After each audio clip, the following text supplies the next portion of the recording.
I'm Beau with Robert Ortegon and Frankie Avila. This is Collateral Cinema.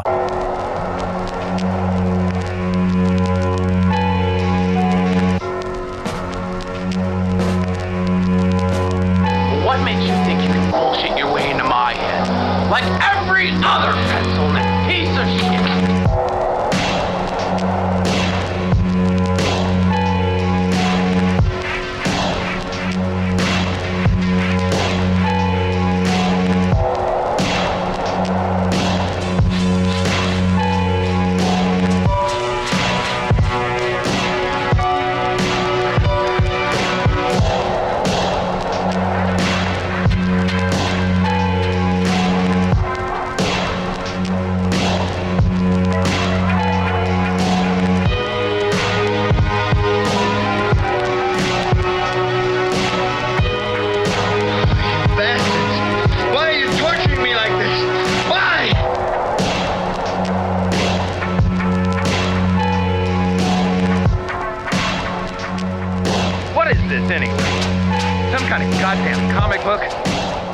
Welcome to Collateral Cinema, the only movie podcast that matters, where we focus on good movies, bad movies, and everything else in between in the world of cinema.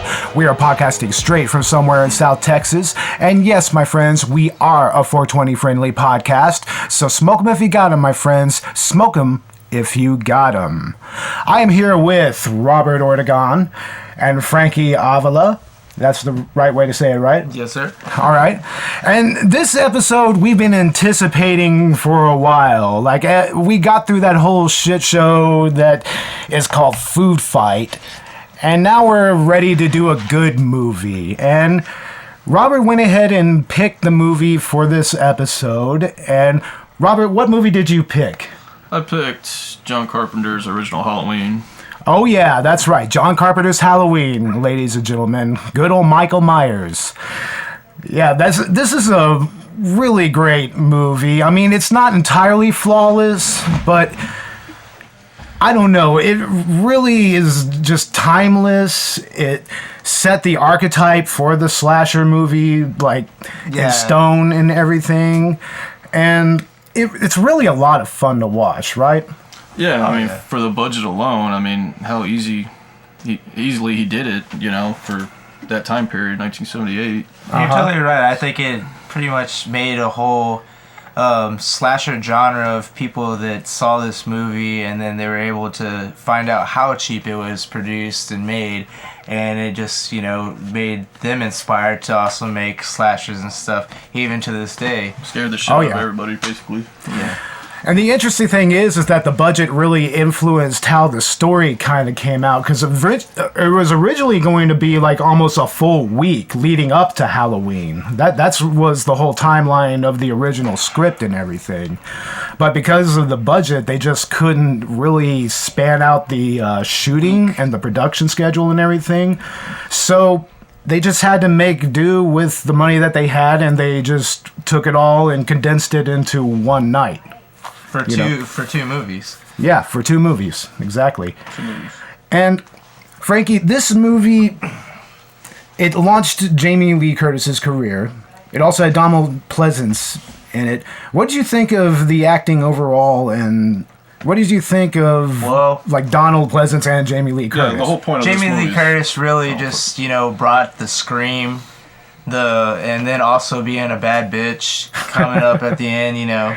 And then she comes around part 2 too, and, you know, kicks ass. Original Scream Queen. Yeah. The original Scream Queen. Yeah, she really just kind of influenced a whole bunch of other thrillers and scary movie writers to have, you know, a Scream Queen, I guess you would say. Yeah.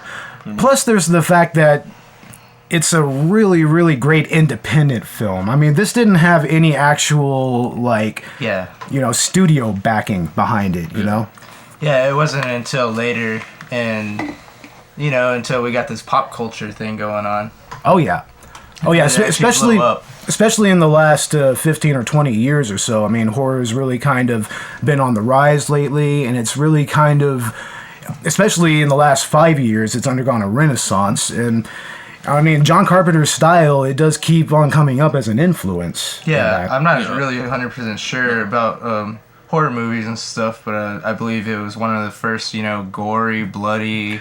Well, I'll correct you there. It's actually not... The original movie is not that bloody.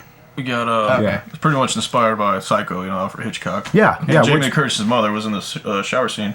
Yeah, so, yeah. That's pretty dope. That is one good scene. Oh, it's an amazing scene. Yeah, and there's some scenes in this movie where Jamie Lee Curtis kind of reaches for those heights and kind of attains them a little bit. Right. She's able to fend him off like more than once. The only person able to do that, right? I mean, pretty much, yeah. Well, I mean, it also kind of ties into the... that particular dichotomy in horror movies where the final girl is usually kind of virginal and her morals aren't corrupted, I should say, which wasn't even what Hill and Carpenter were going for when they wrote that. Yeah. That wasn't even the trope that they wanted to set in stone. Yeah, I mean, because if so, I felt like they could have found a better actress for if they were trying to have that virginal kind of. Yeah, I mean, then they got Jamie Lee Curtis. I don't know. Jamie Lee Curtis to me comes across as almost kind of asexual in this. That's movie. what I was saying. Okay, yeah, very asexual. I mean, she doesn't really seem to want to go for it. I mean, she does have a crush in the film. I mean, Laurie Strode, the character, she has a crush in the film, but he never even really comes into play. Ben Tramer? Yeah, Ben Tramer. He never comes into play in the actual movie. But anyway, well, we're about to get into a movie synopsis here, folks. We wanted to go ahead and make this intro a little shorter than usual. Usually we'd go a good 15 or 20 minutes on this, but we really want to get to this because this is just going to be a lot of fun to talk about, right, guys? Oh, yeah. Let's keep going. Yeah. I mean, it's going to be a lot to talk about. So, without further ado, we're going to have Robert Ortegon give us at least a little synopsis or summary or whatnot of this movie, as we usually do. And after that, we will be back with our discussion. On a cold Halloween night in 1963, 6-year-old Michael Myers brutally murdered his 17-year-old sister Judith. He was sentenced and locked away for 15 years, but on October 30th, 1978, while being transferred for his court date, a 21-year-old Michael Myers steals a car and escapes from Smith Road Sanitarium. He returns to a quiet town of Hatfield, Illinois, where he looks for his next victims. Halloween. Newsweek magazine calls it a superb exercise in the art of suspense, the most frightening flick in years. Halloween. The Chicago Sun-Times says it's so scary, I would compare it to Psycho. It's the kind of picture, says the Chicago Tribune, that forces you to sleep with the lights on. A masterpiece, says New York's New Times. Halloween, from Compass International, rated R. All right, thank you, Robert. We are back with the discussion part of the episode where we will discuss John Carpenter's Halloween. And this movie has been around for quite a while, needless to say. It's been around for 40 years, and it pretty much helped establish the slasher elements of the genre that so much of us grew up with. What does this movie mean to you guys, personally? It's probably one of the first horrors I've ever seen. I mean, it was one of the blockbuster ones that came out back when, all the Halloweens came out. Yeah. Every Blockbuster was releasing it, every Walmart, So that's the first time I saw it, was just going to Blockbuster. Yeah, oh, yeah. I just remember being a little kid and my dad or mom putting it on and it just being so scary. And then, not giving me nightmares or anything, but it was just scary. Oh, so your parents were those parents? Yeah, they cool were the parents. cool parents to let you watch scary movies when you're yeah. 5 years old. Oh yeah, and yeah. So it definitely. I babysat some kids. Their parents were like that. They let them watch stuff like Friday the 13th. And Yeah, I watched them all. Oh yeah. Chucky. I mean, for me personally, Halloween wasn't really my entry into the slasher genre. I would say it was probably more Friday the 13th. The first one is memorable to me. But so is the first Halloween, though. I mean, everything about it, the cinematography, the directing, most of the acting, honestly. I mean, it really does kind of stand the test of time, and it really set the standards for the particulars of the slasher genre. Yeah. You know. I just love how you have Freddy, you got Jason, and then you got Michael, and then how they, all came from something small, budgeted and everything, and then eventually they just kind of blew up. Oh, yeah. And the fan base is amazing, and, it's been around for years and years, and it's going to be there forever. Oh, yeah. I mean, it's a solid little independent film. Yeah. I mean, something that came from something so small, it's so big. Nowadays, we watch low budgets, and we're like, oh, it's a low budget. We've already seen the story 1,000 times. That's been scripted 1,000 times. You know what's going to happen. Oh, exactly. Because we already watched these 3 characters here, and, we've pretty much seen it, and we've seen it all. This movie really showed that you can pull together a shoestring budget and make something that is actually kind of artistic and unique. Yeah. I mean, especially like a good example is the cinematography. Yeah. I mean, they really worked with what they had there, and I mean, they made for some very interesting and memorable shots. Yeah. The very first opening sequence of the movie where Michael Myers goes through the house. He takes a clown mask and he kills his sister. What did y'all think of that opening scene? It was brutal. When I first saw it, or I don't remember when I first saw it, but every time I do see it, it is brutal. It's just hardcore. 6-year-old boy picking up a kitchen knife. Well, the perfect thing about it is that you don't actually know that it's a 6-year-old boy. No, yeah, exactly. Yeah. It's in first person the whole time. And you don't know who the killer is. Yeah. And it's shot in a way where it could literally be anybody. Yeah. Sorry for cutting you. No, another reason why it really affects me and it's so scary now that I watch it to this day is because when I was growing up, that I was around a kid who was crazy like this, like Michael Myers. Oh, wow. And he did chase his sister around with a knife, and they ended up submitting him. And he was a crazy little kid, and so every time I see this, it's just something that pops in my head. Could happen. It's very, very 100% possible. Oh yeah, very much so. I mean, that's what was so striking about it is that the realism. The realism was that the killer was human. He wasn't some supernatural. He was supernatural later on in the movies, but in this one, he was just a normal man. A normal man. It's a normal Halloween night. You don't know what's going to happen. Yeah, with a normal American town, in Illinois, and disrupted family. Oh yeah, definitely that. I mean, but we only get kind of glimmers of that in the first movie, I think. Yeah. I mean, we don't really get to see Michael Myers' backstory in that, which you're right. Which apparently was a big sin of the remake that Rob Zombie did. That's kind of he explained the background story of Michael Myers. Yeah. And in some ways it may have worked, and in some ways it may not have. I can't really say. It may have ruined it for future films. Yeah. Because you can't make another spin-off of, like H2O or something. Well, then again, they're already taking the series in a different direction right now with the new iteration of the series, helmed by. Produced by John Carpenter, but Danny McBride is involved in it. Danny McBride and David Green. David Green, yeah. They're both roommates in college, so they both, just, hey, you want to make a movie? Sat around, they wrote down the script, they pitched the idea to John Carpenter, he fell in love with it, he gave him the go-ahead and do it. Oh, wow, that's amazing. Here you go.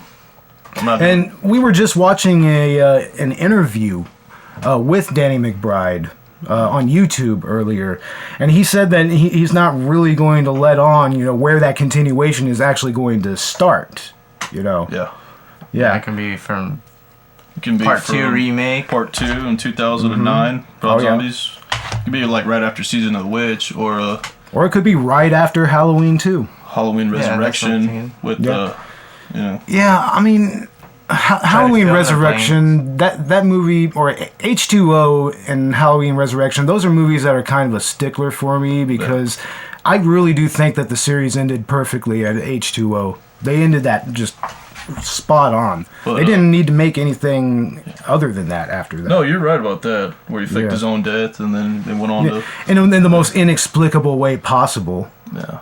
Like, I mean, I still don't understand. But you that. know, eventually, whenever we're about to die and we're old, we're probably gonna have a Halloween 20. So they're gonna continue to keep drawing it out. This is going to continue on and on and on. I mean, every 5 years or so. Well, they were already about to begin rebooting Friday the 13th, at least a couple of years back, but that kind of fell through. You know, because I did hear about that. Yeah.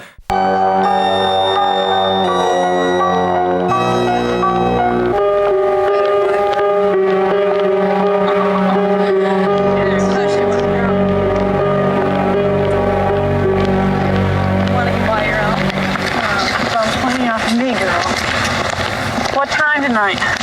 I don't know yet. I have to get out of taking my little brother trick-or-treating. Treats for Bob. Funny. See ya. Bye. Bye.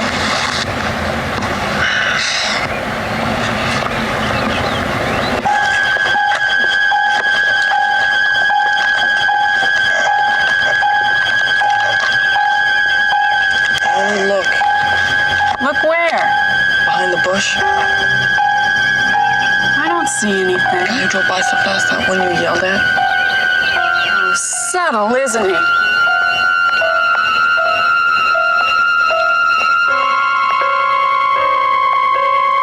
Hey, creep. Lori, dear. He wants to talk to you.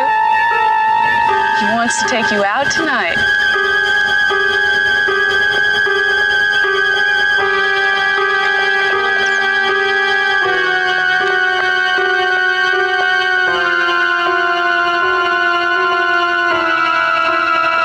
Standing right there. Poor Lori. Scared another one away. It's tragic you never go out. You must have a small fortune stashed from babysitting so much. Guys think I'm too smart. I don't. I think you're wacko. Now you're seeing men behind bushes. Jared Padalecki. Yeah, I definitely. thought Jared there was a Padalecki big from hype for it. Supernatural, that guy. That Oh, yeah. another guy from San That's right. Antonio, Texas. There. Woo, stay town. Now, Donald Pleasence takes the top billing in this movie, and he was originally a Bond villain. Am I correct? Yeah, he was. Yeah. The Sean Connery, right? Yeah. Was it Dr. No or something? It was Dr. No, I believe, and he was like the atypical Bond villain. I mean, he pretty much set the tropes for that in his own right. But here he plays completely against type in every way. I mean, he's a lot more subdued. He's actually he plays his character very, very concerned about what's happening with Myers. Yeah, he is pretty much my favorite character in the whole movie. This whole movie was made for him. And he pretty was in much. every single one except for the last couple. Oh, the one he died with in Paul Rudd, was it the Curse of Michael Myers? Right? Curse of Michael Myers? Yeah, it So, was I mean, the sixth one, he right? was That was his around. last movie. So like, he was a diehard actor and character for the movie in the Real series. actor, yeah. Oh yeah, I mean Kept it going. he made Sam Loomis his character like completely. Yeah. You know, I mean Malcolm McDowell did a good job from what I've seen in the Halloween movies. I mean, I liked it. I've seen a few clips on of the Halloween remakes on YouTube and whatnot. And Malcolm McDowell, he does, at least in the first movie, he really plays a very interesting angle on Loomis. You know. Yeah. Like, for instance, the fact that for a little while there, it actually seems like he's building a bond with Michael Myers as a kid. Trying to be his friend and trying to recoup. Actually trying to, like... Trying to reach him. To rehabilitate him. Rehabilitate him. Yeah, get through his brain and say that your fucked up life could be different and it just don't work. The dysfunctional family plays more in the backstory. Yeah, it definitely does. He really got it. Yeah, but in this movie, in Halloween, they don't worry about such, I don't know, what's the word? Ostentations, maybe? No, not that. But, you know, they really just completely eschew the backstory of Michael Myers altogether. Like, I mean, we know next to nothing about this character other than what he did, what was it? It was like 20 years prior when he was a kid. Yeah. We don't know anything beyond that. You know? But Donald Pleasence, I mean, he's the one that actually kind of he helps kind of sets Michael Myers as a character more than anything. Yeah, really. actually, has a major influence on him was his own psychiatrist, right? Yeah, definitely. Exactly. I mean, I would say that Loomis is probably the progenitor of what we know about Myers. You know. For all we know, he could have been the one that formed him the way he is. Oh yeah, easily. Because it always just shows him being the good doctor, but protecting him. But why would you want to protect him unless you know you're like, you fucked him or he's just really that fucked? Oh yeah. Yeah, there's very much some people's brains Yeah. you can't crack. I don't know. Seriously, and Because he never tries to kill him. He always just tries to contain him. Yeah. yeah. Well, I'd say that in this particular instance in the Halloween movie, he finally realizes, yeah, we're gonna have to probably kill this motherfucker.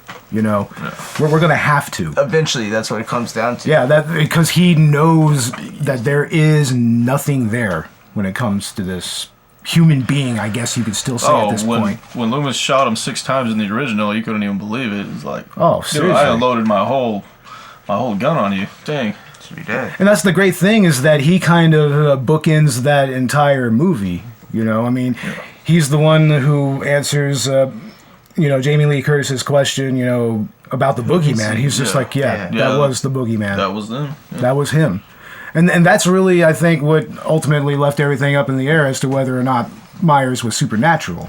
Yeah. Yeah, he didn't become supernatural till like the third and fourth, or the season of the witch one, but the fourth one, the fifth one, was like almost superhuman. Oh, very much We're so. not dealing with a regular man here, you know? No. He's pretty much like Jason Voorhees level. Yeah, right there. exactly. Super Shredder status. Yeah, he may as well be like fucking Pinhead. Jesus. Yeah. I met him 15 years ago. I was told there was nothing left. No reason, no conscience, no understanding, and even the most rudimentary sense of life or death, of good or evil, right or wrong. I met this 6-year-old child with this blank, pale, emotionless face and the blackest eyes. The devil's eyes. I spent 8 years trying to reach him, and then another 7 trying to keep him locked up because I realized that what was living behind that boy's eyes was purely and simply evil. What do we do? He's been here once tonight. I think he'll come back. I'm gonna wait for him.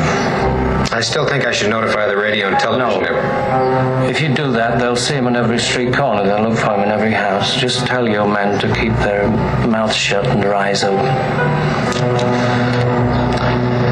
I'll check back in an hour.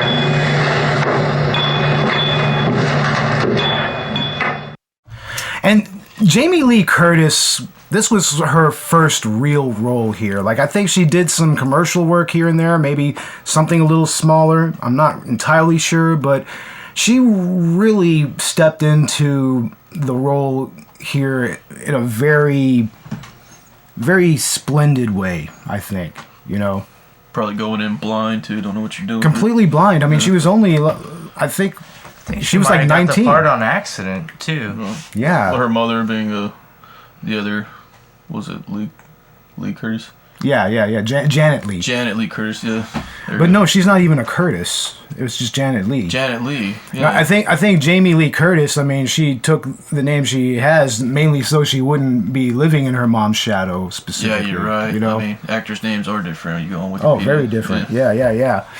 But I mean, she really, really also kind of makes this movie what it is in many ways. And really, she's the one where the final girl trope actually starts. I mean, she's virginal. She doesn't seem interested in anything sexual, really. It's like pretty much opened the door for all women badasses, like Sigourney Weaver. Really, like Heather Langenkamp. There you go, man. Heather Langenkamp, so definitely. Women can beat our asses now. Like, I mean, Linda Blair even. She became a scream queen when she grew up after The Exorcist. Exorcism. No. Oh yeah, I mean she was very beautiful and very talented. She still is. The scream queen. Nev Campbell, she took that. Emma Roberts too. Oh yeah. easily. But I mean, yeah, Jamie Lee Curtis really kind of set the tropes. She codified all the tropes for that particular type of character.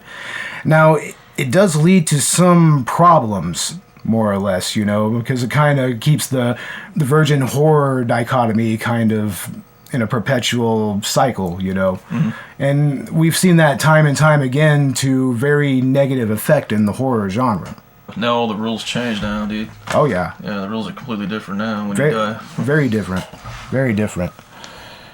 I mean, horror is very different now, you know? I mean, you compare horror now to where this was, to where it was when this movie came out. Yeah, the game's changed completely now. Yeah. Well, that's what I was saying. Like, if we were to see this nowadays, we'd be like, it's low budget. Oh, yeah. I mean, it would probably be something like a Full Moon production or something to that degree. Exactly. And I love Full Moon, so, I mean, there's those diehard fans. Yeah. They have a lot of interesting releases on that particular label. Thousands. Yeah, and they also have the Grindhouse, the Full Moon Grindhouse label as well, where they have more of the straight exploitation type movies. I mean, I was shopping at DVD Exchange just yesterday, and I found quite a few of those movies, and you know they all look pretty interesting. Yeah, they have them there. Sometimes you find them at Dollar General. Yeah. Oh yeah, you find them at Dollar General. 4-set. Never know what you find in the bin. Yeah. You got a 4-set, 4 for 1. But yeah, that's pretty much the category of movie that this would be if it came out, like right now. Yeah. Y'all are right. I mean, it would pretty much be of that caliber. But they're the ones that, you know, just pretty much helped everybody else get an idea of how to make a horror. It opened the door in general for like horror, actually. Oh yeah, it opened the door in many, many different ways. People can do things with a camera now, first person. Oh yeah. So many camera tricks you can do. And that goes back to the budget, you know. It goes back to the fact that they just didn't have a whole lot to work with there. Yeah. You know, I mean, they had to use many of the camera tricks they used because to do otherwise would have been just too expensive. It'd be like the equivalent of making a film with an iPhone today. Yeah, pretty much. Yeah, you're right. It would be the equivalent of that right there. We still watch it, right? We still watch that stuff. Oh yeah, I mean, there's been a couple of good movies that have been filmed on iPhones, from what I understand. Yeah. Now, Jamie Lee Curtis, she was also in another John Carpenter film, The Fog, which is honestly another favorite movie of mine. I mean, honestly, it's almost like a bloodless zombie movie, kind of. Fog was crazy. Yeah. What was the main actor in that one too? The main actor, well, Janet Leigh was actually in that movie as well. That was another interesting thing. It's gonna be John Carpenter, Jamie Lee Curtis, and Adrienne Barbeau. Adrienne Barbeau. She was married to John Carpenter at that time. You know, and she was also in Escape from New York. Yeah, another Carpenter film. Yeah, see, look, Janet Leigh was in there. Was in that movie as well. That's a favorite movie of mine, and to me, it has a lot of the same flourishes that that Halloween has. You know, as far as cinematography and directing and Escape from New York. Yeah, and also, you know, I mean, Jamie Lee Curtis, she's the link between those, and I mean, she doesn't play the main character in that movie. She plays a what does she play? She plays more of a side character, like she's hitchhiking. Yeah, you're right. And he picks her up. Yeah, he picks her up. They sleep together. Like, you know, like that always seemed to happen in the 80s, right, guys? You know, I was just reading a little bit on this, and I love how it says they won the role. They won the role. They won the role, right? It was always a competition. What do you have to do? Won the role. Yeah, yeah. It's like Adrienne Barbeau. She was married to John Carpenter, like I just said. It's like he was pretty much pulling a Rob Zombie, Sherry Moon Zombie there, pretty much. Except the difference there is Adrienne Barbeau can act. That's right. I said it. God damn it. And I love Sherry Moon Zombie, but come on, girl. Just come on. Seriously, she's no Jamie Lee Curtis. No, man. She's barely a Heather Langenkamp. Oh, we forgot a Prom Night, dude. Yeah. Oh yeah, that's right. Jamie Lee Curtis was in Prom Night. Yeah, that was a Canadian movie, right? Yeah, it was filmed in Canada. That's a good one. Yeah, man. Like that was right after she did the first Halloween, and then she did the second Halloween, like in the 80s. Yeah, you showed that movie to me not too long ago, maybe like a month or two ago. Yeah, that's not. But even then, now that we see like Prom Night, even though like then it was like, oh, that was scary. It was a good budget movie. But now we watch it compared to budget movies now. Yeah. And we're like, that is still a low mid-budget movie. Well, the thing about the 80s is that a lot of their low-budget movies, because they were just really kind of trying all those different techniques. Yeah. For that time, I mean, the suspense was supposed to kill you, really. Yeah, I mean, they really did the same thing that Halloween did. They made do with what they did, and sometimes it hit the mark, and sometimes they didn't. Yeah. You know? Hit or miss, pretty much. Oh, that's very that hit or guy, miss. Leslie Nielsen. Oh, He's in Leslie, Prom that's Night. right. Leslie Nielsen was in Prom Night. That's Nielsen. right.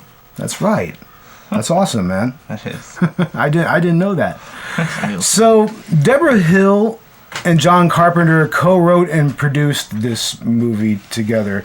Robert, do you know how they actually came to know each other and how the writing of this movie came to be? I'm not really sure. Maybe Really? I think I overlooked that, but Yeah. they just after that they really filmed everything else after that. Like she escaped from New York, she's Halloween 2. She produces and co-writes all the stuff, really. Oh yeah. Ever And since she's a director and actress herself, right? I think so. I think she is. Yeah. I mean, I don't know if I've ever seen anything that she's done. I'm not sure at all. Like, I'm not entirely positive. Have you seen anything from her, Frankie? I'm actually not familiar. with Deborah. Not familiar with Deborah Hill, the producer? Not with the name, but I'm sure if I have seen it, I've seen it. Yeah. Because, I mean, that's something that, honestly, I kind of neglected to look up as well as what else I'm she's bad produced. with directors, producers, all that stuff. Well, I'm a total director. Actors. I'm a total director kind of guy, but I mean, I know plots and stories. don't know a whole lot about the producers. Characters. Yeah. Plot, stories, and characters. What I can tell you, and then Robert over here, he'll be like, "It's that movie." Only thing I know about movie producers is fuck Harvey Weinstein. Fuck Harvey Weinstein. Fucking asshole. But yeah, I mean, they said that this movie was very much a spiritual successor to Psycho, very much, which is very interesting given the link with Jamie Lee Curtis being the daughter of Janet Leigh, who was in Psycho. I mean, did y'all see any of the flourishes of that particular, or any of the influences of that particular movie in Halloween? Or she was almost just like her mother. Oh yeah, very much so. But also in like the scene composition and the direction, and the screenplay and whatnot. Like, I mean, did you kind of see that in there a little bit? It might have just been something very familiar with how the directing and the... Yeah, I mean, there was a few shots in the movie I would say was vaguely Hitchcockian, especially involving the Myers house and the Strode house, and just that general neighborhood period where it just keeps flashbacking to where all the places he's been. And indicating he could really be anywhere. Yeah, that was the best part of the movie, is just the claustrophobia of it all. And then that's some solid writing right there. That means that even though Michael Myers doesn't have any speaking parts, even though we don't really get to know who he is, he's still so effective because of that atmosphere that they create. I mean, they create that feeling that he could literally be right behind you right now. Yeah. Oh, the heavy breathing too, right? Yeah, the heavy breathing, which they kind of phased out of the next several movies. Yeah, exactly. When honestly, it actually kind of undercut that whole, atmosphere that they were going. It made the first one scary as shit, and I think that's what McBride is trying to do. He's trying to redo the first one. I mean, not entirely crazy copy. though, it was like normal body, and then also had like superhuman strength though. Yeah. Able to lift you up like easy. Well, they were. It's that tard strength, bro. And in some ways it kind of worked, in some ways it didn't, because there were several people who actually played Michael Myers in this film. Like Nick Castle is the one who's he's the Shape. The original, the actor. He's actor director. Yeah, but he was maybe actually in costume and in the mask like only a few times in that movie. Yeah, I did see that. And there's a rumor that John Carpenter may have donned the mask. Put on the mask. Anybody could have put it on, yeah. Yeah, and I think they said that, I read that it said that there was a couple of production assistants that also got into the costume whenever Nick Castle wasn't available. Yeah, and another thing is we do see him unmasked at the end of the first one. Yeah, That's never happened. And he looks like a normal person. He looks like a normal dude. I mean, it's not like Jason, who was already deformed and kind of ghoulish looking to begin with. No offense to the lake. No offense to people with physical ailments or disabilities. Sorry for you guys. Yeah. I mean, yeah, that's what kind of undercut how scary he was that underneath that mask, he was so normal. He seemed so normal, but what was even deeper psychologically was what was abnormal. That's where his actual ugliness resided. That's what makes you curious about what he's thinking about. What is, sparking this? Yeah. What triggers this guy? What triggers this serial killer? Why? Like every Halloween night, And that's the thing. In the original Halloween, according to Loomis, there is no trigger to it. There's no point to it. He's just evil. He's just a straight serial killer. And loves his sister. Wants to kill. Well, we don't know that she's his sister up to this point. That's Halloween 2, right? Yeah, Halloween 2. Halloween 2 is where we actually find out the very first time. Yeah. Kind of like a Leia Luke thing, Yeah, kind of, sort of. Yeah. In a weird way. Like, that's your brother who tried to kill you. Yeah, there you go. But overall, the writing of this movie is really, really solid, right? I mean... Yeah, for what it is. I mean, for what they had. I mean, you guys are both aspiring filmmakers, and Robert, you do some writing. I mean, what do you think about that aspect of the film? You know what? For that time, and the gross and the budget, and I mean, worldwide and internationally, they made like over 7 million. 70 million. Yeah, but I mean, what do you think? How do you think the writing of the movie impacted that? It was pretty basic. Mm-hmm. And for that time, they didn't have anything. Yeah, they it scared the shit out of you, for real. It's like the first of its kind, really, almost. Mm-hmm. And that really, it's the writing of the movie that really anchors it.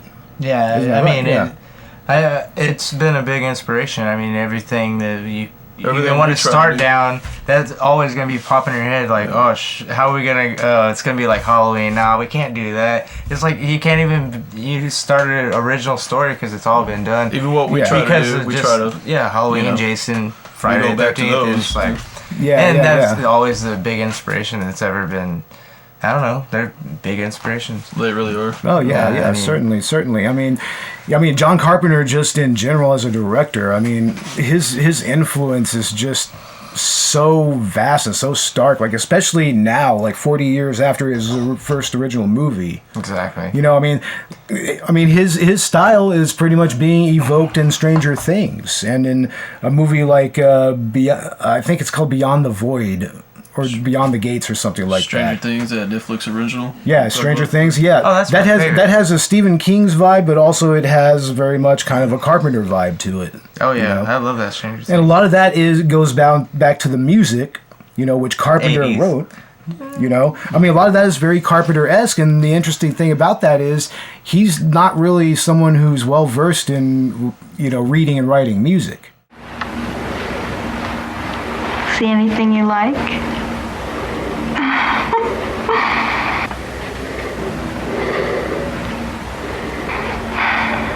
What's the matter? Can I get your ghost, Bob?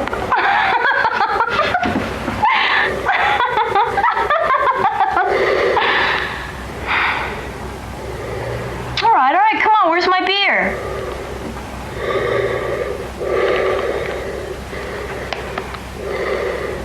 Well, can't you answer me? Okay, don't answer me. Are you weird? Well, I'm gonna call Lori. I want to know where Paul and Annie are. This is going nowhere. Finally.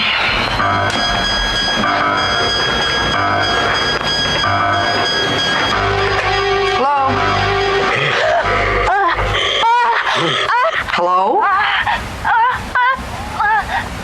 All right, Annie. First I get your famous chewing, now I get your famous squealing. Annie, are you all right?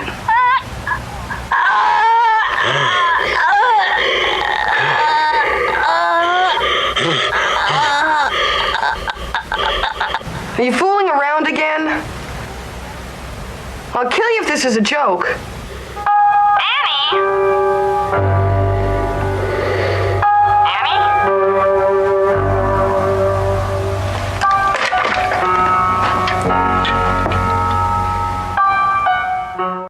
really like the writing of this movie as well, and John Carpenter's directing. I mean, how he actually translates that. I mean, it really just accentuates every ounce of suspense in this movie. Oh yeah, that's always the main thing. Like Robert said, it's the suspense. Suspense. It's like waiting for Jaws. You only see like a fin, and then at the end you get scared. It's a 25-foot great white, dude. And half the time you're waiting, and then nothing happens, right? That's supposed to kill you, and then scare you. You get relieved. Yeah. You get real comfortable with it, and you walk. Oh shit! Boom. In this movie, the analog to that is the fact that there's always some level of distance between. At least in the first half of the movie, there's distance between Michael and his victims, and also a distance, kind of a distance between him and Loomis that in the next half of the movie becomes a little. Yeah, like he becomes a little closer. When's he gonna get there? You know? When's he gonna catch up with them? But there's several times where Loomis comes within a hop and a skip of Myers himself in the movie. Oh yeah, pretty much like at a crossroads almost. Yeah, at a crossroads. He passes him right behind him, and like he spends all night staking out the neighborhood with the Strode house and the Myers house and everything, and he doesn't even notice that his car is parked literally a block away. Right down the street. And it's right down the fucking street, and near the end of the movie, I mean, when he actually sees the Leslie and Tommy running out of the Strode house. I mean, that's when he realizes, oh shit, it's like right in front of me. It's right in front of me. This is happening. Yeah, this has been happening under our noses this whole time. And at the same time, he has no idea that Laurie Strode is his sister. Yeah, at that point. He has no idea. Well, at that point, nobody does. Why he's even chasing her, you know? Yeah. I mean, it's just meant to kind of be that, you know, that Jaws Finn moment, you know, where that music just kind of kicks in and it just sells that suspense. Yeah, it definitely takes you by the balls. Yeah, and part of that is the score, that iconic song, you know, that that is just purely let me get that on for you. Amazing songwriting. It pretty much is. Scare the shit out of me, dude. Like, really. Yeah, I mean, it's very, very simple. A very simple little progression. You don't know what's gonna happen, what this guy's gonna do. But I mean, yeah, it's so edgy. You want me to throw that on? It's so. There we go. You know, urgent.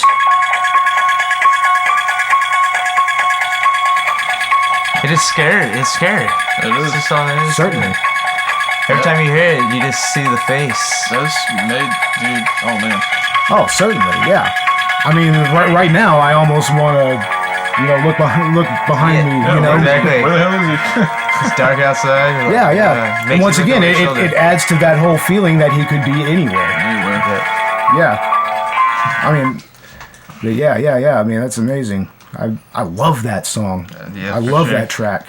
Did he also do the Stranger Things? I don't think that he did, but I do know that he will be composing the music for the new Halloween movie. Yeah, I think so too. Yeah, he's also executive producing. We're gonna try to go back to the original roots on this one, I think. I hope so. That's what he's trying to do. Yeah. Make him less and more supernatural and more of a man. Yeah. When he was actually really, really, really menacing, you know, and it was like, you know, this could really happen. You know, and no cults trying to use him as a weapon. You know? We have no idea where he's gonna pick off from. It could be any one of them. You know? Seriously. And honestly, I think that it could be interesting either way. Either way it goes, it could be interesting. He's not saying where he's gonna pick off from. Yeah. Well, the budget of this movie was between $300,000 and $325,000, and to this day, it remains not only one of the most profitable indie movies of all time, but just one of the most profitable movies of all time. It made $47 million gross at the box office and $23 million internationally. $70 million combined worldwide. Like, it sold 30 million tickets. I mean, this was a cultural juggernaut, you know. Yeah, it was on the same level as something like Exorcist. Yeah, it was followed by 7 sequels. I mean... Yeah. I mean, quite a few horror movies from that time got sequels and everything, but... Of course. Still. I actually really, really like the Halloween that came after this, Halloween 2. to me, I kind of feel like the characters are a little more realized, you know? Like, we established the link between Laurie and Michael. And it's the same night, too. And it's all in the same night. Same yeah, Halloween it's an night, actual continuation of Halloween night. Yeah. Yeah, it picks up where the first one left off. Yeah, and it does so perfectly. I mean, And it starts off where his body's missing from the lawn. Oh yeah, and that's where we were talking about, like, and that's what when the music hell? plays. You see the imprint of his body, Yeah. and then it goes back to all the that's houses. where Loomis shot him. Oh yeah. And Loomis, and then he stares off into the night. He's like, oh. And then Laurie, she's like, in the hospital. Laurie's in the hospital. So. Yeah, and I think that she really does kind of accurately portrays the trauma that somebody like Laurie would have gone through, even though she did fight him off. I mean, she still went through hell. I mean, her friends were they were all butchered. Yeah, and she was given up for adoption. Yeah.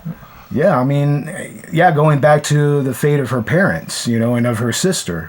Like, her sister's name was Judith Strode, right? Judith Strode or Judith Myers. Judith Myers. Oh yeah, that's right. The Strodes adopted her. That's right. That's right. But yeah, I mean, that one he burns in flames. Mm-hmm. He burns at the end of part 2, and then Season of the Witch is right there, which has nothing to do with Michael Myers at all. So, yeah. It's weird.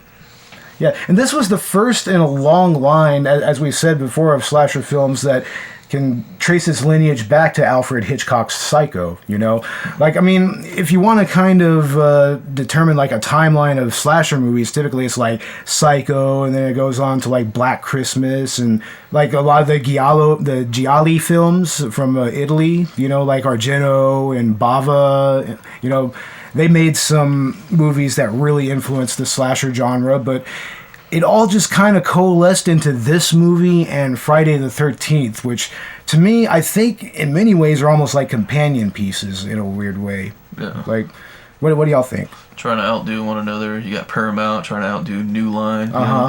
Them trying to pitch stories to each other, trying to get heard, Oh, yeah. Even for Nightmare on Elm Street, what they try to do, going back and forth from Paramount to New Line, Oh, yeah, trying to get a job. Yeah, I mean, seriously. I mean, I actually really like watching these two movies as a double feature because, I mean, I think that it's just probably the perfect creep factor of just going throughout both movies that just doesn't stop, It doesn't relent at all. There were a couple of other films that were shown throughout this movie as well, and that's The Thing from Another Planet, which incidentally John Carpenter would remake as The Thing. The Thing with Kurt Russell again. With Kurt Russell again. Yeah, after Escape from New York. Donald Pleasence was in there too. Yeah, he was. Didn't Donald Pleasence play the president? He was the president. Yeah. He was the president. They were in that keeping movie. the president hostage, and yeah, man, he was really great in that movie as well because, I mean, the great thing about him and as the president is that he was nameless. Like, I mean, they didn't really name who he, like, they didn't give him a name. They didn't show what his actual political affiliation was. He's just president. Yeah, he's just president, and he's trying to do some underhanded, shady bullshit with this tape that he had. And that, that's why Kurt Russell destroys the tape at the end. Sabotage. But yeah, going back to Halloween and the different movies that were playing throughout. I mean, The Thing from Another Planet, I mean, that was also apparently a movie that helped to kind of influence the writing of this film a little bit. Mainly because of the claustrophobia. Like, that really kind of is where that came from. Keep you scared in the corner, like, watching over your shoulder. Jeez. Yeah, and that was definitely emblematic of both versions of The Thing. Now, the actual plot of this movie, like, it's starting, like, as we said before, it starts off with the whole scene where Michael kills his sister Judith. Now, after that, we go to Haddonfield. It's like, what, 15, 20 years later or something like that. 15 years later. It's 15 years later. Yeah. And, the Myers house is completely abandoned. I'm guessing, he goes back because I'm guessing that's all he knows, right? Yeah, that's all he knows. That's all he knows. Yeah. Didn't want to go Being there. locked up from a 6-year-old boy, right? Yeah, but remember, that's what Loomis thinks that he's going to do, but he doesn't do that. He goes after Laurie. Yeah, the cops don't know what he's doing. It's been 15 years. Yeah. It's been almost 20 years. They don't know what he's going to do. Yeah, but it starts with the aforementioned stalking that Michael does with Laurie and her friends. Hiding in the background. Always in the background, from a distance. Lurking, dude, just waiting. And even still finds ways to be menacing, even when he's not in the background. Like the scene where, he almost runs them over and he stops in the middle of the street and looks like he's about to reverse after Laurie and her friends say something to him. Keeps going. Like that right there is just ominous. That's spooky as hell. It's like, and he just keeps driving. I mean, street stalker. I mean, given road rage nowadays, anytime something like that happens, you're just gonna be like, oh shit. It's like, am I getting into something here? Like, yeah. This guy gonna get out of his car with something? Like, really? Yeah, exactly. But that right there, it was just really impactful because, I mean... Makes you think, oh, she's too hot to kill. No, I mean, it just really undercuts the claustrophobic elements of the film. He is always there. Always. He's always in the background. And Laurie sees him, but her friends, they do not. Her friends don't see him. They don't see her. They don't He's always disappeared. That's why he has a superhuman powers. He goes behind the tree real quick. Yeah, they think she's seeing things. And he's super fast. She sees him from outside her window, right? Because he walks slow. And then he disappears. He walks super slow, and then all of a sudden he's there. It's like, yeah. How does he transport? Yeah, I think the same question has been asked about Jason. All of them. And I mean, but usually the teleportation angle, that's usually attributed to Jason. Because I mean that better explains how he's able to just pop up in the right places to kill people out of nowhere. Yeah, exactly. Next up, we are introduced to Tommy at his school, and the bullies, they tease him about being scared of the boogeyman. Now, what do you think? Where do you think that came from? He's just something to scare you, really. Yeah. You know what I mean?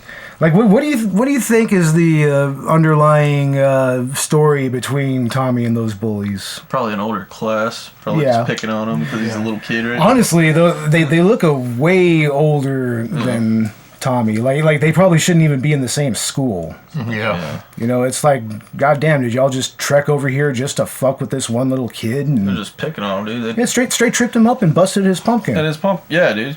It's like, oh man, like every time I see that, I'm just like, oh, it's a good pumpkin too. What an asshole move, man! It's total dick move. That's terrible. Oh yeah, it happens every day. Yeah, I probably the guy that tripped him. But then that leads to one of the more memorable kind of jump scares of the movie. Like one of the bullies, they run along, they're running off, and then Michael is just there. Like you don't see his head. You just see his body. He just grabs one of them, and then he looks up, and the kid is just like, "Oh shit!" He's about to piss himself. Really. Oh yeah, straight up. He was just body slam. He saw the face of God right there, the face of death right there, and he was just like, "Oh fuck." Yeah. Then he continues following Tommy. Yeah. In his car. Oh yeah. So he follows both of them. And then he's staring at.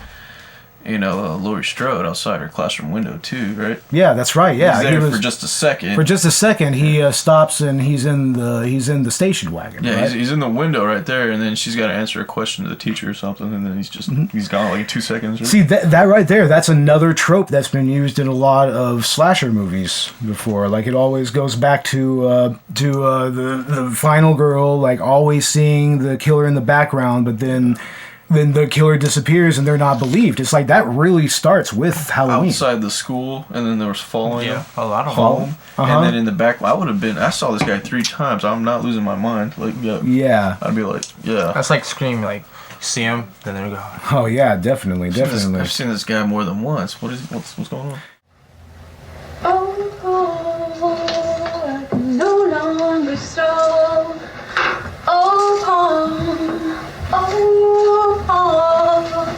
I can no longer stop.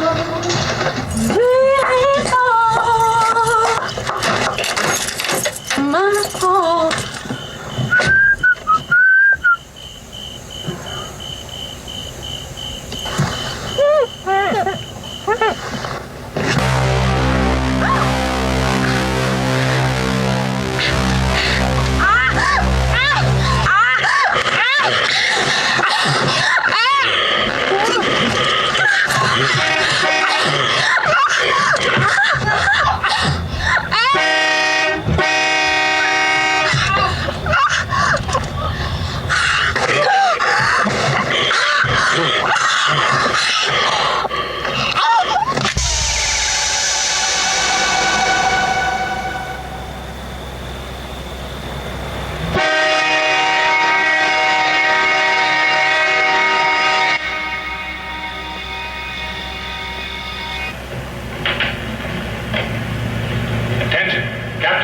Stand by to reverse polarity. Standard Class A security will be maintained upon landing.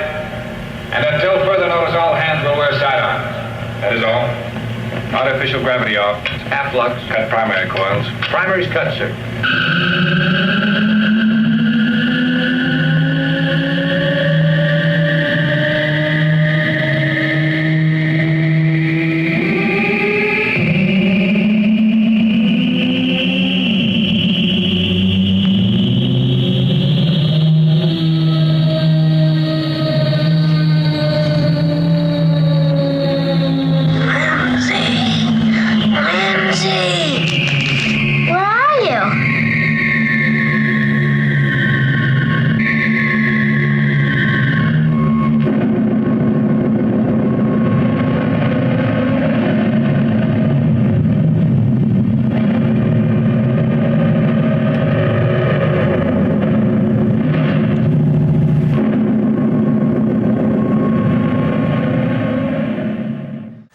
Now who is the first person to be killed in this movie? This is the mechanic. The mechanic, yeah, that's right, the mechanic. Takes the coveralls with the Donald Pleasence. Yeah, not seeing it. Yeah, that's another example of Loomis not seeing, like, being in very close proximity of Michael Myers, but never actually seeing him, or like in that case, he didn't even find the aftermath of Michael's murder there. Yeah.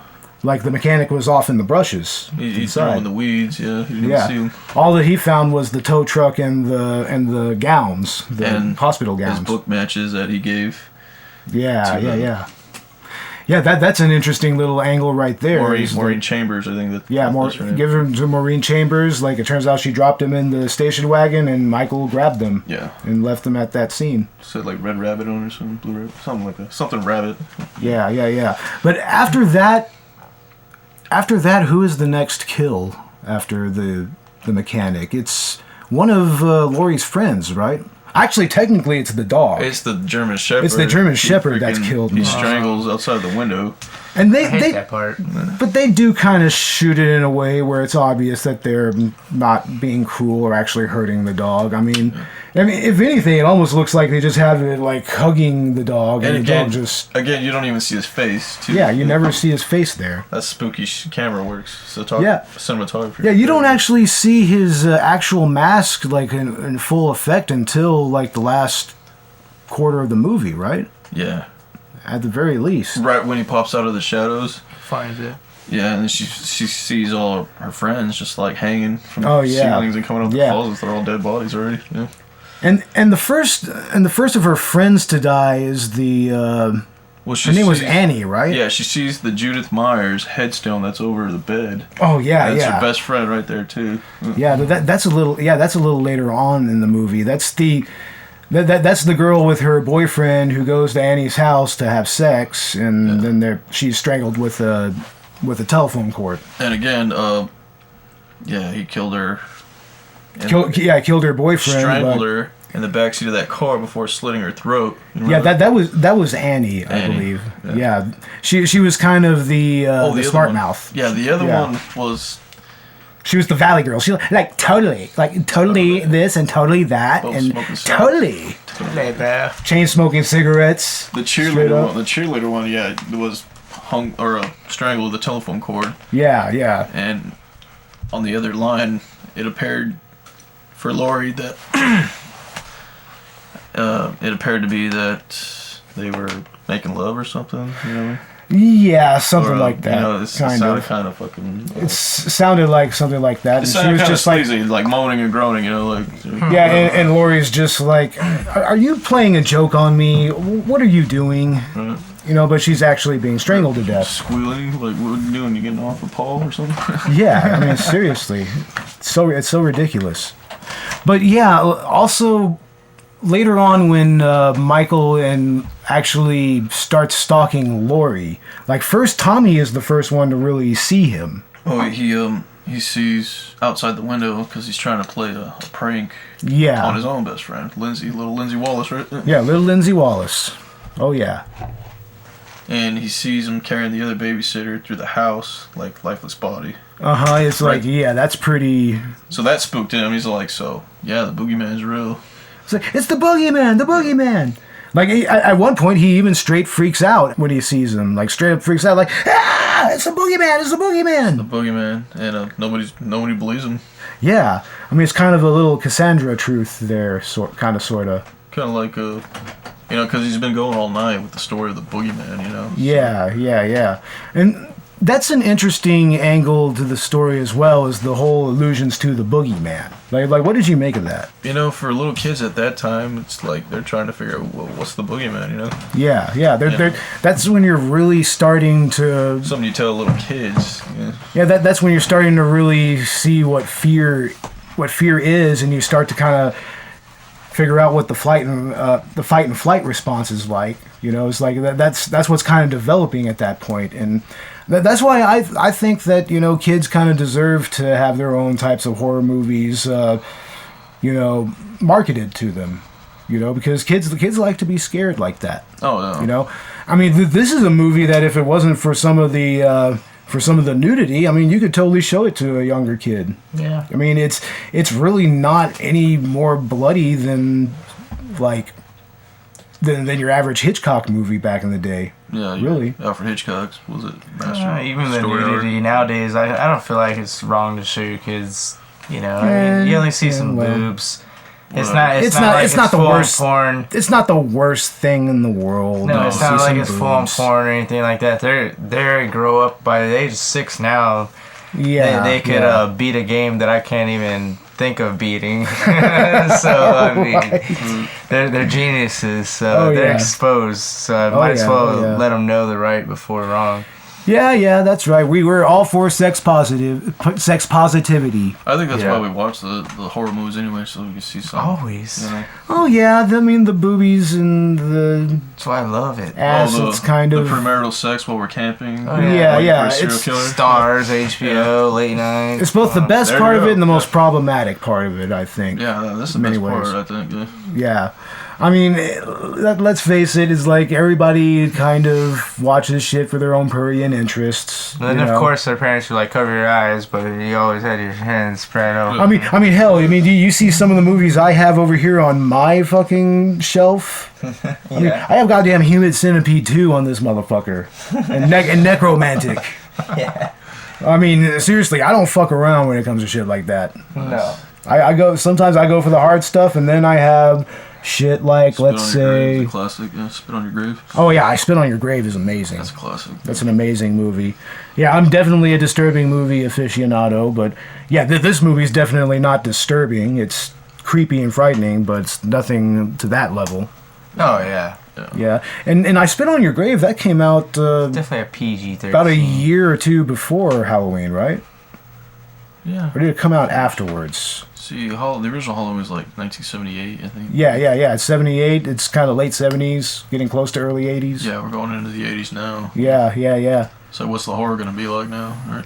Well, I mean, this movie, it pretty much set the path for horror throughout the 80s. I mean, there were some movies that were a lot different than the slashers, you know, but slashers, they became pretty heavily proliferated after this movie and after Friday the 13th. I mean, even a series like Hellraiser that wasn't actually a slasher movie to begin with started to kind of incorporate some slasher elements there.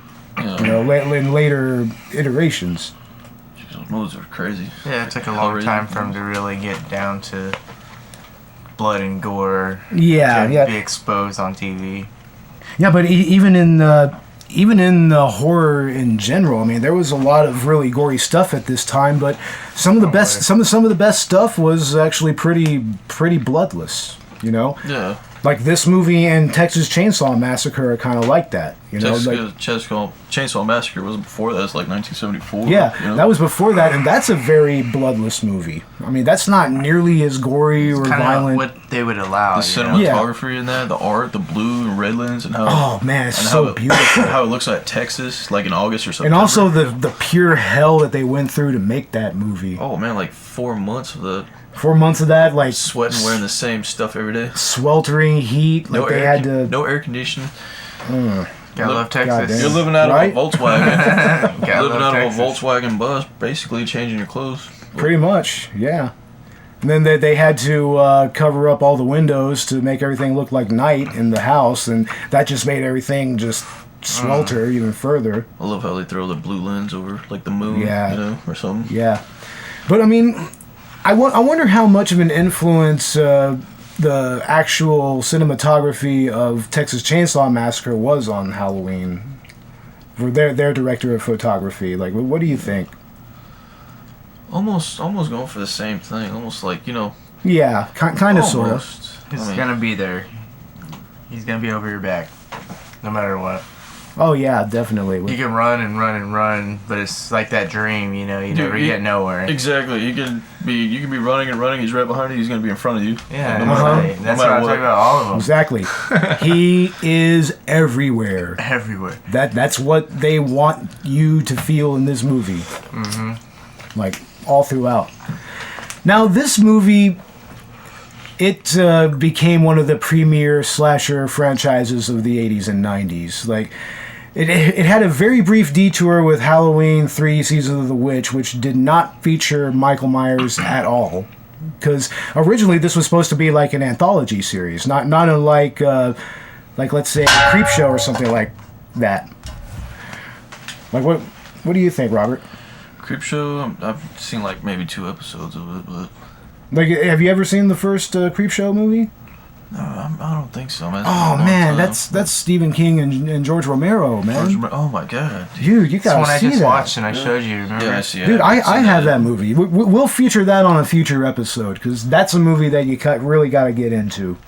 It's a lot of fun. There's still a lot of things I haven't seen yet. Yeah, too. I mean, yeah, but Halloween was originally supposed to have a standalone storylines that had nothing to do with the first 2. At all, like nothing to do with each other sequentially, even. Like Halloween 4, like after Season of the Witch was like terrible. I mean, the 3 Halloween masks that they put on and just like all the worms and shit. Oh yeah, all the worms and snakes and all that and all this shit. Best part of that movie, arguably, is the Silver Shamrock theme song. Or how his girlfriend was like a cyborg. You know what I mean? They're all cyborgs at the end. Oh my god, man! I that don't was know. the one I told you. It kind of reminded me of like Tales from the Crypt or something. Yeah. Seen the Different cover of that. episodes. Yeah, but after Halloween 3 Seasons of the Witch, Robert, where did this series go? After that, it picked up from Halloween 4, which is like introducing Daniel Harris. Yeah. And it picks off from Michael Myers being burnt right after Halloween 2. Yeah. And he's burnt. You know, he's been sitting there for like almost 10 years. Yeah, and he's pretty much in a coma for a while. He's in a coma. I mean, your muscles got to be like mush already. Yeah, but I mean, to somebody like Michael Myers, that doesn't even matter at all. He finds a way to break out like he always does. Uh-huh, yeah. And track down the only relative he does have in Haddonfield, right? Yep, his only relative. He keeps going back to Haddonfield. You know? Yeah, and he keeps on trying to kill his family. At one point, he's trying to kill his niece, right? Yeah. Yeah, and then his niece has a child, and he tries to kill that child as well. The niece, right? Daniel Harris. Yeah. Which was Halloween 4 and 5. Uh-huh. Also, Donald Pleasence was in all those. And she does have a baby, which is in the Curse of the Thorn one, right? Yeah. I think that's what that was. Which is Paul Rudd. And Donald Pleasence's last movie, like in '96, right? Was that Paul Rudd's first movie, or had he been doing things? Oh, he's been doing commercials, and that wasn't his first movie. I mean, In that fifth one too, he's bandaged up by a hermit. Oh wow. Yeah. That's how they like kind of get revived. Oh, they throw dynamite down the well and they try to blow him up. He falls down the mine at the end of part 4. And then there's that person that bandages him up. And he's in a coma again, and then Again. He doesn't come out for the next Halloween. And this movie that came out in the late '80s, or was it the mid '80s? Which one are you on? Oh, the mid '80s. Mid-80s. Right in the mid '80s. Right on. What? 5 is 89. Yeah. Halloween 5 is 89. 4 right is on. 88. I was born that year, '89. Right on, right on. 3 is 82. Mm-hmm. Yeah, those are early. And 1 is 78. Oh yeah, oh yeah. And after that, where did the series go at with number 5? Oh, with Halloween H2O, it picked up. Well, right at the end of the Curse, with Paul Rudd right at the end of the Curse, Paul Rudd beats him down, right? With I a think pipe. so. It's supposed to be 20 years after the second film. Yeah, Exactly. That's Halloween H2O. H2O, And she's searching for him. She's going. Halloween H2O, Jamie Lee which Curtis. by the way, I think should have been the end of the series. Yeah. That should have been it. After Halloween that. H2O in the beginning, where he breaks into that house, right? And then he's looking through that psychiatrist. That same psychiatrist is Maureen Chambers. Yeah, Maureen Chambers. She Yeah, was in the original. Yeah. And he goes through all the files looking for Laurie Strode. Where's she at? Because she had faked her death, right? Yeah. She faked her Jamie death. Lee Curtis. Exactly. Yeah, Jamie Lee Curtis. She faked her death, assumed another name, had a son. Yeah. And then he kills Joseph Gordon-Levitt and his friend. Ooh. Yeah, I remember that scene. That was actually pretty brutal. He throws an ice skate right through his face, right? Yeah, straight up. Straight through his fucking face. As usual, I have nothing to do. It's your own fault, and I don't feel a bit sorry for you. Hey, Linda, Lori, why didn't you wait for me? We did. 15 minutes. You totally never showed. That's not true. Here I am. What's wrong, Annie? You're not smiling. I'm never smiling again. Paul dragged me into the boys' locker room. Exploring uncharted territory? Totally charted. Just talk. Sure. Old Jerko got caught throwing eggs and soaping windows. His parents grounded him. He can't come over tonight. I thought you were babysitting tonight. The only reason she babysits is to have a place shit. I have a place for that. I forgot my chemistry book.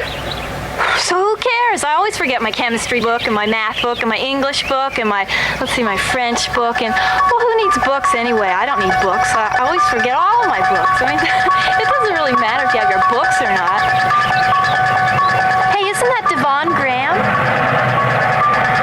I don't think so. I think he's cute. Hey, jerk! Speed kills!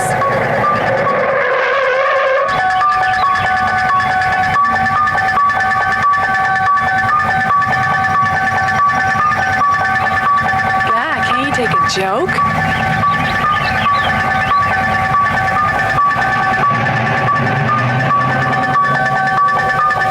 You know, Annie, someday you're gonna get us all into deep trouble. Totally. I hate a guy with a car and no sense of humor. Damn, so they're not having her on the reboot, huh? They're not gonna have her in the next movie, and she's kind of pissed. I mean, she still looks good the way Wow, she is. no kidding. Yeah. 2 movies with Daniel Harris again. Yeah. Wow, that's So crazy. she didn't win Daniel that Harris, one. Yeah. Daniel Harris. She was in 4 and 5. She was the niece, She right? didn't win that part. Yeah, she. Yeah. Right on. She right must have on. got married. That's what it was. Yeah, I mean, she just had a kid too recently. Now, Halloween, the Rob Zombie Halloween 2 movie, like where does that one really pick up from the first zombie film? Right after Laurie shoots him in the on the face. lawn. Yeah, with Loomis's revolver, and then they picks off from Michael Myers. He's just gone in the corner van, in the meat wagon van. Yeah. And then you got 2 guys talking about how fresh these bodies are because there's a couple of young girls. Yeah. In there too, and they're driving along the highway trying to get there, and they hit a cow, right? Yeah. They're like necrophiliac. Yeah. Right? They're like dirty Wow. They're dudes. talking about Wow, what the fuck? touching them. These high school girls are fucking young and Rob, fresh. fucking Rob Zombie. My God. Necrophilism, exactly. Yeah, straight up. And they hit this cow, and then Michael Myers just gets straight out like nothing happened. like she didn't shoot him right in the face He with a just gets 45. Jesus Christ. He gets up. He cuts that guy's head off with a piece of glass. Damn. And then, man, I maybe I ought to see these movies. I mean, you need to watch these movies. I mean, it's got a good little gorehound level there, like a little gorehound appeal, I guess you can say. Oh yeah. Right on. They're crazy. Yeah. And what did you think of Malcolm McDowell as Loomis and Sherry Moon Zombie as Laurie? You know what? They didn't do too bad of a job. I mean, these movies came out when I was in high school. I mean, really, this is 2007. We didn't graduate until 2008, right, Frank? Yeah. I mean, what do you think of McDowell's take on Loomis? How do you think it differs from Donald Pleasence? You know what? I don't know. I mean, I think Donald Pleasence will always be the original. Yeah. Yeah, obviously. You know, you're trying to outdo somebody who's already a master, you know, pretty much. Yeah. You can never outdo him, but I think Malcolm McDowell gets pretty close. I mean, he's got a pedigree to him, you know. I mean, he was on A Clockwork Orange. He was in Caligula. He did a good job. He did a great job, actually. Yeah. Oh yeah. I think he did an excellent job. Yeah. What do you think about Loomis's character in the sequel? Like he was kind of going more for like a little bit of fame, right? Like he was trying to. Oh, he's trying to sell a novel. He's trying to sell a novel and he's trying to sell the idea of Michael Myers to everybody. Yeah. Trying to get rich off of that, really. And to let people know that it's a possibility that there's a lot of people out there like that. That's just so out of character, though, isn't it? It's very out of character. He disappeared. Michael Myers disappeared. They think people stole his body. Yeah. You know, but his body wasn't there in that wreck. Yeah. For sure. And how about Sherry Moon as Laurie? Personally, I'm not as much of a fan of Sherry Moon Zombie as I used to be. I mean, I don't really think she's that great of an actress. Like, I mean, we'd had a little take that moment earlier in the episode, you know. I mean, just for shits and giggles. But, I mean, really, I just don't see her appeal other than just sex appeal. I mean, I think, like I said, I think Danielle Harris is better than everybody. I mean, she's still... definitely. She probably should have played Laurie, I think. Probably, right? Yeah. I think she should have played Laurie Strode in those movies. She's like 35. She's younger than her, really. Yeah, I mean... Still looking as good as she does. Mm-hmm. Yeah, easily. But yeah, I mean, how does it... I mean, of course, it doesn't even hold water to Jamie Lee Curtis. Yeah, Robert's pointing out Danielle Harris on the Halloween 2 cover. It's like, okay, all right, now on the Halloween cover, where's she at? Where's she at? Oh, she dies at that one. Oh, she does? Oh, shit. So, yeah, he kills her off in that one. Wow. I mean, he nearly killed her in the first one, really. Yeah. Jeez. No way. Well, John Carpenter is rebooting the original movie, as we have alluded to earlier in the podcast, with Danny McBride. We watched a interview with Danny McBride earlier. It was pretty interesting, you know. He gave a few hints as to where he was going to take the movie. What are your predictions for this film? Frankie and Robert, what are y'all's predictions for it? I'm hoping it's going to be off the second one. Yeah. I think that would be the best course of action myself. After Rob Zombie's lost time. You gotta fill in some blanks. So you think they should actually go off of the Rob Zombie storyline? Wouldn't be a bad idea either. I think it'd be great. A lot of people hate what Rob Zombie did, but I think it's alright, you know? Yeah. Well, I mean, it's because he's just become so lukewarm as a director, you know? I mean, to me, he's shown himself to be really one note, and that's because he usually is the one who writes his movies. Yeah, you know? Yeah, exactly. He knows what direction he wants to go into. Yeah, but that's like how dark and gory to me, a truly good director, they can take someone else's work and make it all their own and give it all their own flourishes and still, you know, make a great movie. I mean, that's just what I wish that Rob Zombie would do. I wish that he would go and find a script that he really, really likes and sticks with it and works with it, you know? Exactly. And don't have Sherry Moon Zombie in your movies anymore. It's like, oh, we get it. She's your wife. Whatever. Nah. Yeah, whatever. But, I mean, yeah, we're definitely excited about this reboot. It's actually a big reason why Robert picked Halloween. I just thought it was the best time. Yeah, I mean... Yeah, since it's being all over the internet. Do we know when this may be released? Is this coming out in 2019? Is it this year? Or I think they just started filming, like, you know, this year. So it may be a Maybe a 2019 movie, I think. Or It very well could I'm be. not really sure. Yeah, we're going to give that a quick little fact check, more or less. But Danny McBride is a very interesting person to be attached to this. I mean, he did have a pretty decent turn in the Alien Covenant movies, which it's another movie that a lot of people had a mixed reaction to. Like, Frankie, what do you think about McBride's involvement here? Do you think it could really lead to something truly great? Like, I mean, you too, Robert. What do you really think about? It's right after Aliens, right? And he sat down with his buddy David Green to co-write this thing. So yeah, and David Green has made movies such as, like, what? What did he make?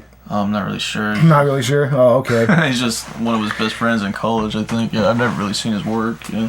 Oh, all right, so, right on. Well, I mean, it could probably be pretty good. I mean, maybe we need to look it up. Yeah, I don't know who David Green is, really. Yeah, that's the level of research that we do here on Collateral Cinema, ladies and gentlemen. Oh, fuck my ass. God damn it. Came to it and I have to delete that shit.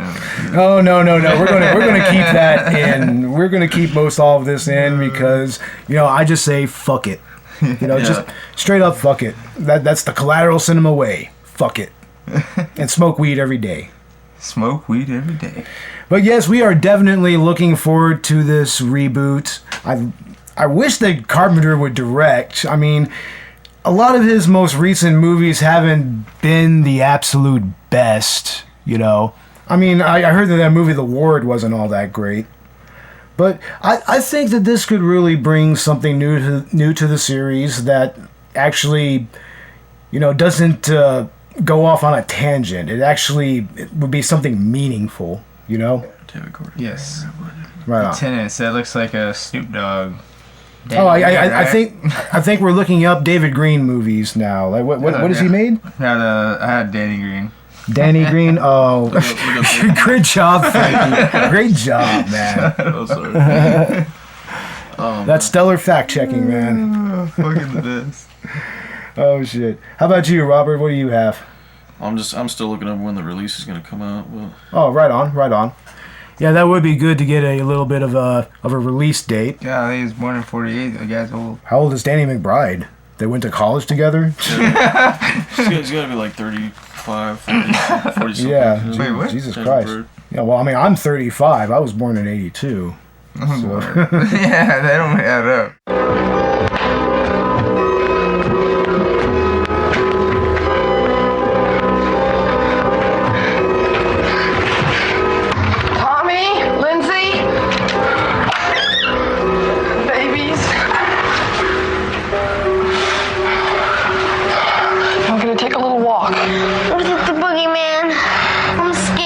Nothing to be scared of. Are you sure? How? I killed him. You can't kill the boogeyman. Get in there, come on, Tommy! Now lock the door!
Well, anyway, that is our episode, ladies and gentlemen. We had a lot of fun dissecting these movies. It was a blast recording them. You can find us on Twitter. You can find us on SoundCloud. You can find us on YouTube. You can find us on Stitcher. You can find us on Podbean. We're on iTunes. Find us on Patreon. Y'all guys want to plug anything or say anything different? Nah, I'm good. I'm great. You're great? All right, right on, right on. Well, ladies and gentlemen, our intro song is a license-free beat by Dark Sun. You can find him on Twitter as well. All movie clips and all music are owned by their respective creators and are used for educational purposes only. And ladies and gentlemen, do check out the new Halloween movie because it is going to be awesome. Yes. Right? It will be. Right, guys? All right, y'all have any final thoughts here? Y'all have a good night. Smoke some good herb, ladies and gentlemen. Watching, try to find us on Facebook. Drink a beer because we're gonna rush to the store to get a beer right now. Damn right, damn right. All right, ladies and gentlemen, Collateral Cinema out.